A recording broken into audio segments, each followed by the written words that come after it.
In the 1980s, it was a regional unrest that threatened to spill across Jordan's relatively peaceful borders. Thousands of Palestinian youths clashed with Israeli troops in the first Intifada, or uprising, while young Jordanian men volunteered by the hundreds to fight the Soviets in Afghanistan. Some returned to their villages and refugee camps with military skills and new ideas. A few, like Zarqawi, formed into groups and began looking for ways to continue the struggle against perceived enemies of Islam. And yet, radicals such as these were few in number and notoriously disorganized. Like other Arab rulers, Jordan's monarchs sought to contain the threat by fostering powerful and ruthless intelligence networks to keep the extremists in check. At the same time, they would co-opt relatively moderate Islamists by granting them positions of privilege and offering limited political freedoms. Abdullah, like his father, supported the Muslim Brotherhood's role as a moderate opposition force in Jordan, and, like his forebears, he would look for ways to bolster the informal alliance by granting occasional favors and concessions that would benefit the group's leadership politically and ensure loyalty to the crown. Just such an opportunity arose in March 1999, as the country marked the end of the official 40-day mourning period for King Hussein's death. In a tradition dating back to Jordan's founding, new kings are expected to declare a general amnesty in the country's prisons, granting royal pardons to inmates convicted of non-violent offenses or political crimes.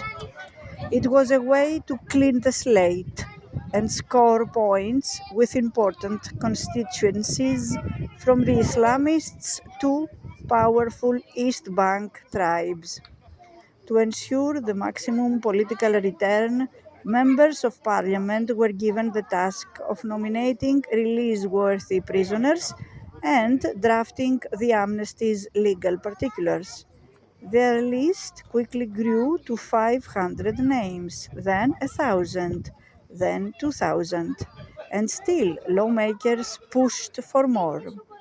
A debate over the names spilled into the open.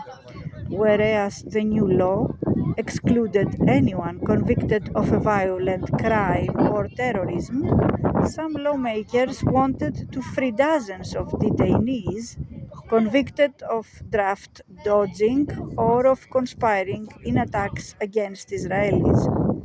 Others pushed for pardons for the so-called Arab Afghans, veterans of Holy War against the Soviets in Afghanistan, who had formed Islamist cells after returning home. Jordan is on the threshold of a new phase of its history, which means that the government should turn a new page, especially with political detainees. Saleh Armouti, president of Jordan's Bar Association, told the Jordan Times as negotiations dragged on. But some of the country's law enforcement chiefs saw a disaster in the making. Most of them will be repeat offenders, and we will see their faces again and again. A police official complained to the same newspaper. Most of them are thugs who will harm people when they are free. In the end, the list, now with more than 2,500 names, was endorsed by Parliament and sent to the palace for the final approval. The king Then, just 6 weeks into his new job and still picking his way through a three-dimensional minefield of legislative, tribal, and royal politics, faced a choice of either adopting the list or sending it back for weeks of additional debate. He signed it. Many months would pass before Abdullah learned that list had included certain Arab Afghans from the Al Jafr prison whose Ikhwan-like zeal for purifying the Islamic faith should have disqualified them instantly.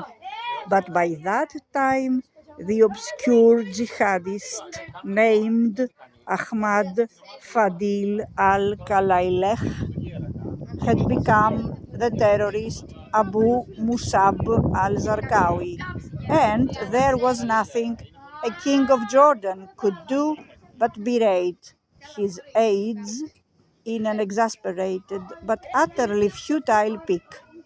Why, he demanded, didn't someone check?